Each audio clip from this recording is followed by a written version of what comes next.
Welcome to the P.A.S. Report podcast. If you're tired of censorship, outraged by government abuses, and thirsty for real insights, then you're in the right place. Get ready, because here, the fight for freedom never ends. Here's your host, Professor Nick Giordano.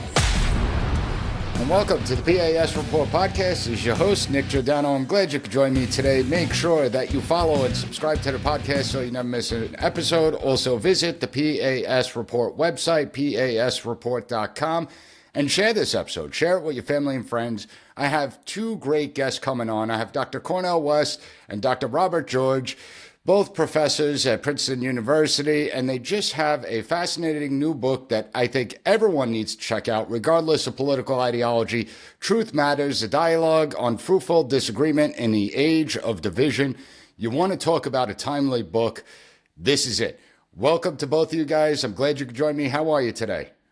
Very well, thank you. God bless you. We're very blessed. Thank you for having us on, though, brother. We appreciate it. It's amazing because both of you built a friendship on decades of robust disagreement, and you have this mutual respect for each other. You treat each other with dignity, and both of you at the core remains this idea of truth. So it kind of reminds me of Justice Scalia and Justice Ruth Bader Ginsburg, where they would constantly disagree on the court, but behind the scenes, they were actually best of friends. And in a time when people want to cancel each other out, when they end relationships, we're talking about after years of being together because of disagreements, how did you guys pull it off? Well, I don't know about you, but I've never learned all that much from people who are telling me what I already believe. When I've had my great leaps forward in learning, on those occasions, it's usually been with someone with whom I disagreed, and you have a conversation, and that person gets you thinking about things that you hadn't thought about before. And that person raises points and adduces evidence and makes arguments for ideas that you really hadn't entertained or given credit to. And often you realize, gosh, there's a lot more to be said for that other view than I thought. Now, sometimes you find the case that's made persuasive and you change your view. That certainly happened to me. I'm sure it's happened to you. Sometimes you don't change your view, but you've deepened your understanding, and you have a great deal more respect for the view that you reject. Even though you do reject it, you can understand more clearly why an intelligent person, a reasonable person of goodwill, can hold that view. And in the case of Brother Cornel, he's one of the most brilliant people in the country. How can you not learn from, whether you agree with him or disagree with him, how can you fail to learn from someone who is that gifted intellectually, that well-informed, well-read? Cornel knows more about the conservative tradition of scholarship. He's supposed to be the progressive. I'm supposed to be the conservative. He knows more about the conservative tradition of intellectual and political thought than most conservatives do. Well, and I have to ask Dr. West. Edmund Burke or Eric Voegelin or Leo Strauss than Brother Cornel does. So naturally, I learn from him. And I have to ask Dr. West, because I've seen Dr. West appear on numerous outlets throughout the years, including conservative. He's not afraid to go into the lion's den. So, Dr. West, whenever you go on these programs, you always treat the host and other audience members with dignity and respect. And you're someone that knows that it's okay to disagree without viewing the other side as the enemy. What's happened in our society that's where when we've seen this change? And I know technology has a lot to do with it, but what have you seen? Well, I mean, one, I've just been blessed with Brother Robbie to have a brother, and brothers even deep in that are friends. So my love for him is not reducible to politics, and our brotherhood is not reducible to our disagreements. So I give him the right to be wrong. He gives me the right to be wrong. We wrestle with the issues, and I try to proceed with each and every person like that. You know, when you try to hold on to integrity, honesty, and decency, you recognize that you're dealing with a human being. You know, he got a mama, she got a mama just like I do, or a daddy, or some children, or cousins, or friends. So you try to revel in their humanity and then get at the various issues. And everybody's looking at the world through a different set of lens, and we learn from each other. So there has to be some kind of humility and fallibility on the one hand, but also with just a certain kind of integrity. You know what I mean? We're not here that long. Of course you're going to have disagreements. I got disagreements in my family. I got disagreement with my uncle and my aunt and so forth and so on. So why should it not spill over? For me, as a chocolate brother on vanilla sides, why should it not spill over ideologically, politically, as a Christian? I can love my fellow Christians, my Muslims, my Buddhists, my atheists, my agnostic. It's just a certain way of being in the world, it seems. It's a great point, and I have disagreements with my children like every single day. So, I mean, they want to battle. They think they know everything. Now, when it comes to education, we're all in academia here, and academia was always about cultivating independent thinkers and the pursuit of truth. I mean, some of my best professors were on the left side of the political spectrum, and they loved the back and forth in class. They enjoyed the debate and dialogue. But education has changed, and it seems it's more of like a conveyor belt now, right? We just cycle students through the system. We don't really encourage questioning and deep thought. We encourage them to pass standardized tests and get through. How do we restore the intellectual virtues that education once championed? And do you think that if we could do that, that it speaks to the heart of what your book is about? Well, this friendship, this brotherhood between Cornel and myself really began in the classroom 20 years ago, 2005, 2006, when we began teaching together. And what we were teaching were the great works of the Western tradition, beginning with Sophocles, Plato, St. Augustine, and then going all the way up through the medieval period and the Renaissance and the Enlightenment and into the 19th century with figures like John Henry Newman and John Stuart Mill, and into the 20th century where we were working with our students through C.S. Lewis and John Dewey and all the way up to Martin Luther King's letter from Birmingham jail. And it's in those texts that you lay aside the question of how am I going to get ahead? Or how am I going to be professionally advanced? Or how am I going to get more money or more prestige or more power or more influence? You're wrestling with the question, what does it mean to be human? You read Sophocles' Antigone, that's the question. You read Plato's Apology, that's the question. You read John Henry Newman, you read John Stuart Mill, you read Martin Luther King, you read C.S. Lewis. And our task as teachers, it's our vocation, is to form our students to be determined truth seekers and courageous truth speakers. And that means they've got to wrestle with the most difficult perennial questions of human life. What does it mean to be a human being? What are my obligations? Where do they come from? Is there more than merely this world? Is there a God? Can we relate ourselves to God? How do we bring ourselves into harmony and fellowship and justice with other people? These are questions that go beyond anything having to do with getting ahead. They have to do with what kind of person you are. They're questions of character. And Dr. West, when we look at the questions of character, how important is it to understand the human mindset? I mean, that's essentially what all these people were trying to do. They were trying to understand the mindset of human beings and then how that relates into society. So what are your thoughts on that? Well, I mean, one thing to keep in mind, Brother Nick, and we do acknowledge the teaching load that you have. I mean, it's quite extraordinary. We salute you for those courses every semester that you're doing. But Socrates, from the very beginning, of course, was marginalized. You see, true seekers who are serious and tied to character's destiny. That's Heraclitus as well as Emerson, right? Character. What is character? Well, it's integrity, honesty, decency, trying to be consistent, trying to be what Jane Austen said, constancy in your character. Anybody who makes that choice, it's like being a follower of Jesus of Nazareth. You're going to cut against the grain. You're going to be in the world, but not of it. John Stuart Mill couldn't go to Oxford. How come? The Church of England had a monopoly on it, right? That Paul Sweezy got booted out of Harvard because of his political views. So we don't want to assume that there was any kind of grand golden age when everybody was concerned about truth and everybody had integrity. No, human beings are cracked vessels like everybody else. And the best that we do is what? Try to exemplify to the best that we can integrity. Now, in the last 40 years, we've seen the higher education commodified. It's been dumbed down. It's been flattened out so you don't get the Socratic energy that's required. They don't see folk like Brother Robbie who says what he means and means what he says, which means he catches a lot of hell because he's a conservative brother in a deeply liberal university. We love Princeton, but we know what Princeton is. You know what I mean?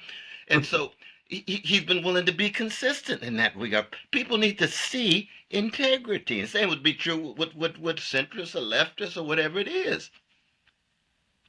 But one of the problems today is technology, right? Because you see that everyone retreats to their echo chambers. And this is something that your book hits on, that people seek out information that validates their opinion. They want to be told that they're right.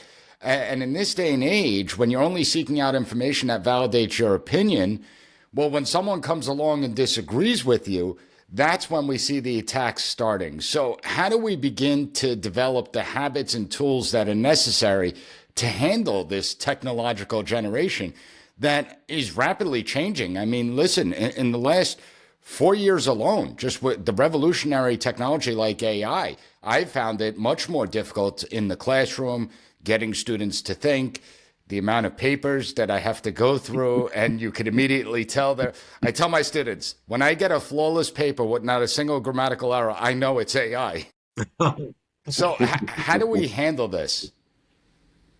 Well, I don't know how to solve the AI problem. All of us in academia, all of us who are professors are wrestling with that. Some of us are going back to in-class written blue book exams. One of my colleagues has returned to exclusively oral examinations. Boy, that's intensive work. It's like your workload teaching at your college, Brother Nick. So I don't know how to solve that problem. But I can tell you this. The young people who come to us, like their elders today, but the young people who come to us are already in silos, ideological silos. They're being reinforced constantly in what they believe because given the choices out there, they can decide whether I'm going to watch Fox News and only Fox News, read the editorial page of the Wall Street Journal and National Review's website or magazine, and that's it. People on the other side can decide I'm only going to listen to MSNBC or CNN. I'm going to read liberal magazines. I mean, the New York Times editorial page, and I'm going to be reinforced in my progressive views.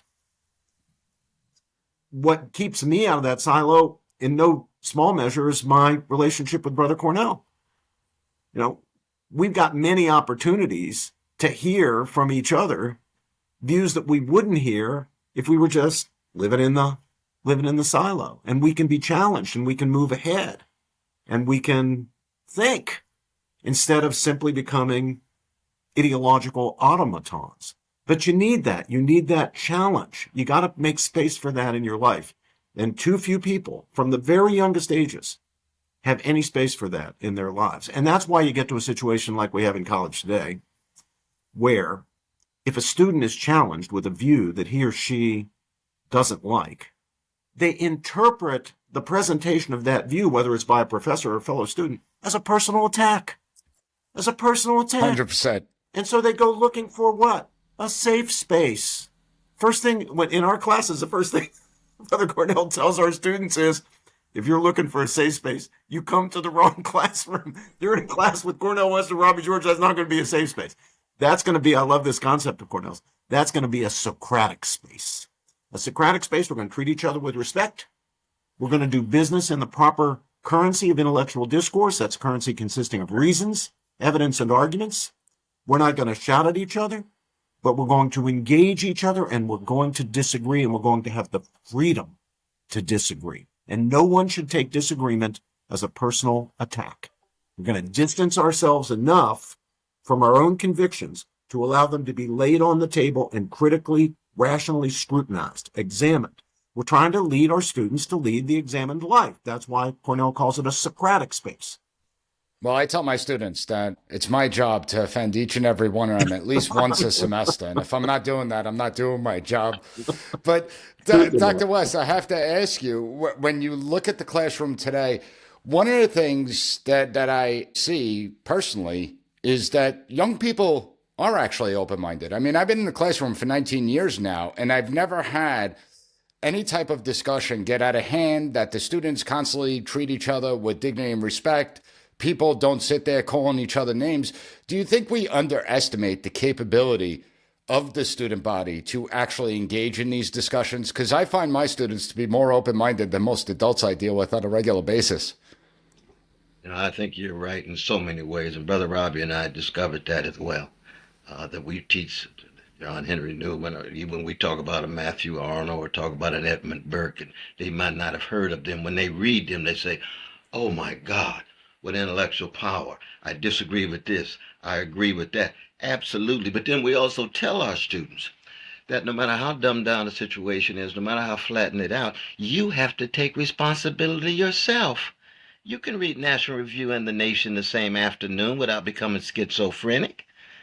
You can read Edmund Burke and Thomas Paine the same week and not be schizophrenic. Take it upon yourself to read Russell Kirk and then read Herbert Marcuse or read Du Bois and read Thomas Sowell. I mean, just be exposed to a variety of voices. And of course, as a black man, I come from a black people whose national anthem is what? Lift every voice. Like this brother here, John Coltrane. He's a jazz man. He had to find his voice. He can't just be an echo. If he's an echo, he's going to stay in the high school band. You find your voice, you're on your way to Apollo or the Carnegie Hall, let alone the Blue Note. But you can't find your voice if you don't muster the courage to think critically. And That's you got exactly to love right. the quest for truth. That's the only way you find your voice. Well, I think it's sad that we don't tell students to ask questions, to be skeptical. I mean, and I've seen this ever since 9/11. I think I could actually pinpoint it there, where we just accept what we're told and we don't push back. I mean, I'm constantly questioning my conservative beliefs. I don't have all the answers, but I'm still conservative and I hold true to those traditions. But is it also the case that we tend to look at the past nostalgically at a time when we talk about this idea of unity? Because I That's right. constantly reminded, when were we ever unified? I mean, I could go back to Hamilton and Burr. I could go back to things like Civil War and the Civil Rights Movement. We had 3 assassinations in the 1960s, the Vietnam era. You go When back it to comes Cain and Abel. You go back to Cain and Abel. brother against brother, it's like that battle in my house every single day. But do you think that we tend to look at this idea that we're so divided? Because I look at us that we coexist well together. I mean, here we are on this podcast having a respectful conversation. You go into shopping malls, grocery stores, the classroom, people from all walks of different life. We're like the one society that's been able to bring people together, and we coexist well together despite our differences and despite our past sins. Do you think that we look too much at this idea of unity rather than what your book focuses on, saying, hey, it's okay to disagree, Dr. George? Well, it's certainly okay to disagree, and that is the central theme of our book, that disagreement can be fruitful. We shouldn't think of disagreement as a bad thing. Our goal shouldn't be consensus. I mean, what kind of people would we be if our goal was always to agree on stuff? Our goal needs to be to get at the truth of things. Truth matters. That's why we entitled the book, Truth Matters. But the way to get at truth is by having fruitful disagreement, genuinely engaging each other, critical thinkers, truth-oriented people who don't see things the same way, engaging each other, and thereby advancing the cause of knowledge. But you are right that our current polarization, while it is real, and it is serious, and it's a ground for concern, no question about that, it's not unprecedented. Of course, we hope that we won't descend into a situation like the Civil War. That was a period in our time, a period in our country of the most intense polarization. People decided they couldn't live together. And the price of that was 750,000 human lives. But even before that, we had the election of 1800 between Jefferson and the incumbent John Adams. That was an intensely polarized situation.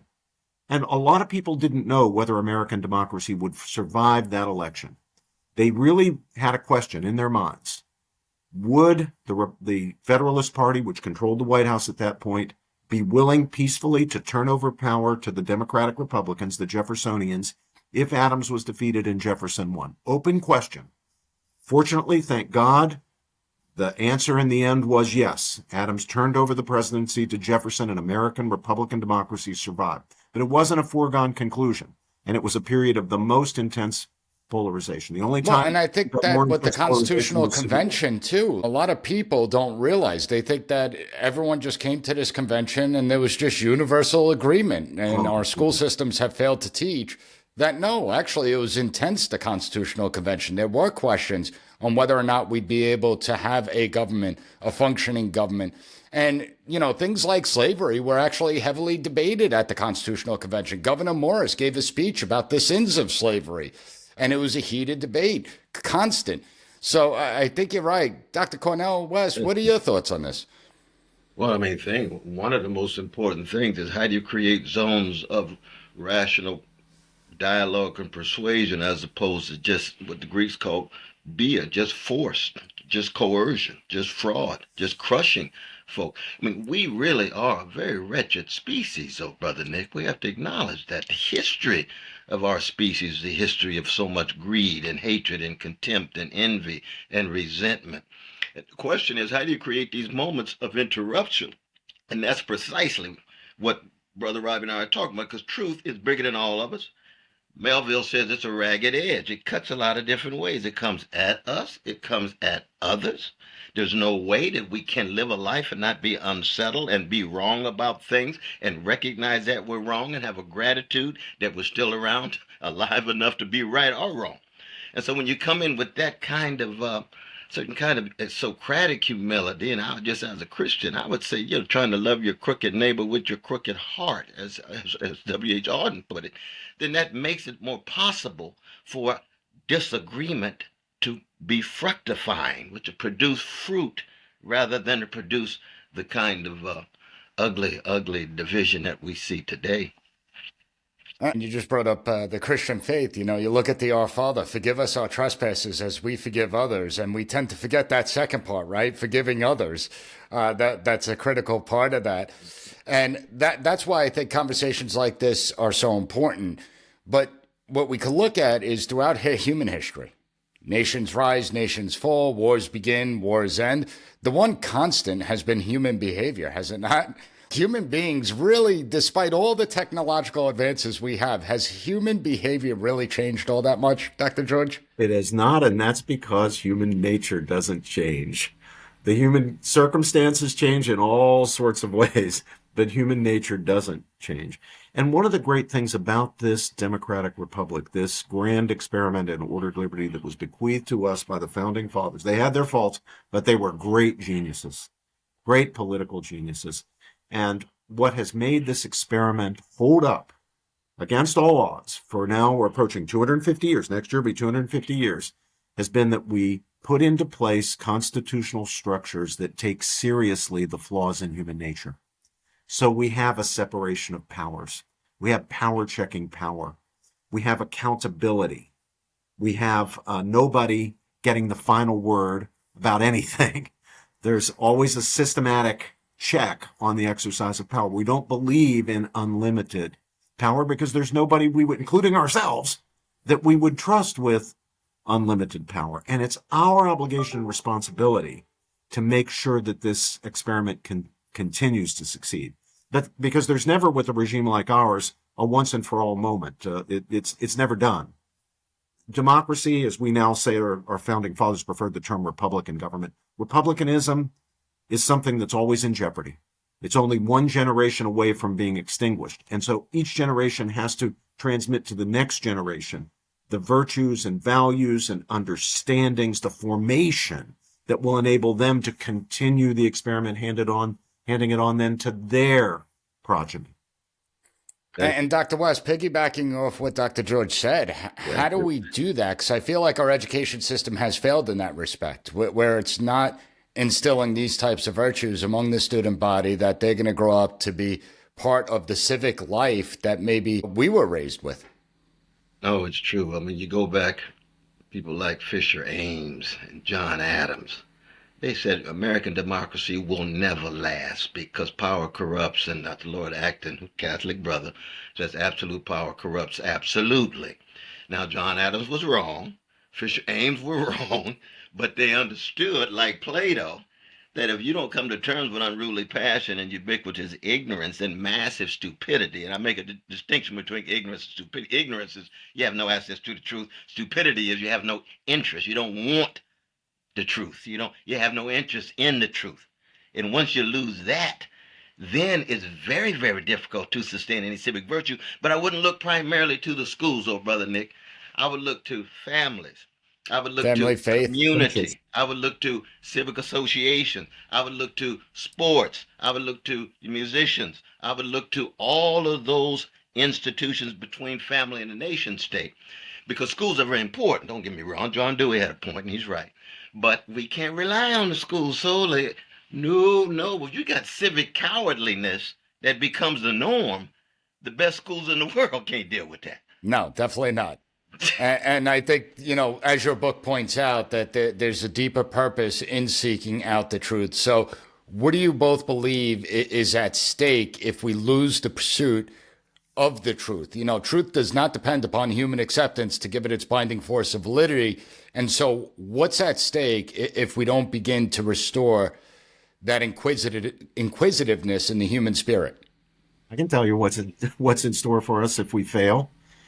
Cornel, in his wonderfully Augustinian Protestant way, has already pointed to that feature of human nature that Christians call original sin, that wretchedness in all of us, that tendency to selfishness, to greed, to envy, to all those vices. What keeps them in check? What keeps them in check are virtues, including the virtue of truth loving, which is the predicate for truth seeking. Once we give that up, then all that's left are the vices. All that's left is that wretched stuff that has produced domination and exploitation, wars, predation, discrimination, prejudice, bigotry. That's what you get when truth goes out the window and you don't care about it anymore. Everything becomes tribal. Tribal partisanship rules the day. And it's in that kind of circumstance that a character like Alexander the Great comes to be thought of as really great. In those circumstances, a person who can conquer, who can dominate, who can exercise power over others is considered great because you think that's what greatness lies in. The Christian story is the opposite story. Greatness doesn't lie in conquest and domination and exploitation. It lies in service and love and grace and integrity and honesty. But only truth seekers will hang on to those virtues. Tribalists won't. And Dr. West, how dangerous is it if we devolve into a tribal society? Oh, I don't think we have a language for it, though, brother. I mean, Plato laid it out in the Republic. There's levels of tyranny that we know not of. There's levels of chaos we know not of. There's levels of hatred and greed we know not of. But the important thing is, and this is where I think, again, the Christian insight is deep. No matter how wretched we are, there's always a possibility of our wonderfulness breaking through. So we have possibilities of change and transformation. It could be conversion or whatever, but transformation, that shifting and shaping of the soul that Plato talks about in the Republic. But we're always up against the challenge of nihilism, of tyranny, of authoritarianism, of organized greed and weaponized hatred. That is the condition of who we are. And we don't have to read Shakespeare for that, but it's good to read Shakespeare to be reminded over and over again.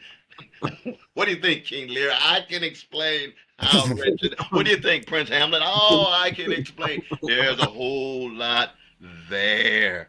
But the good news is that there's always countervailing figures, forces, and movement if we can hold on to our character, integrity, honesty, and decency. Exactly right, because although we are a wretched species, as Cornel says, although we are prone to vices of every sort, and although we are always at risk of nihilism, we are also made in the very image and likeness of God. That's the basic Judeo-Christian story. It's right there, first chapter of the very first book of the Bible. We have the powers of agency, of rationality and freedom.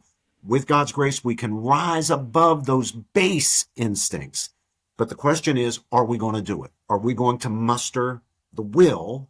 Are we going to encourage each other and support each other so that we can actually rise above and be creatures who live consistently with that mission as creatures made in the image and likeness of God, the Imago Dei? Well, amen to that. And I think that both of you represent why America is such an exceptional nation. And everyone needs to check out Truth Matters, a dialogue on fruitful disagreement in the age of division. We are going to have links up at the PAS Report website, PASreport.com. So everyone check it out. And I want to thank the two of you for joining me today. Brother Nick. Thank you, though, Brother Nick. God bless your precious family. It's always a blessing to see Brother Robbie, though. I can tell you. Thank you for listening to the P.A.S. Report. Don't forget to rate, share, and hit that subscribe button. That way you'll never miss an episode. For more exclusive content and updates, visit us at PASreport.com and follow Professor Giordano on all social media platforms at P.A.S. Report.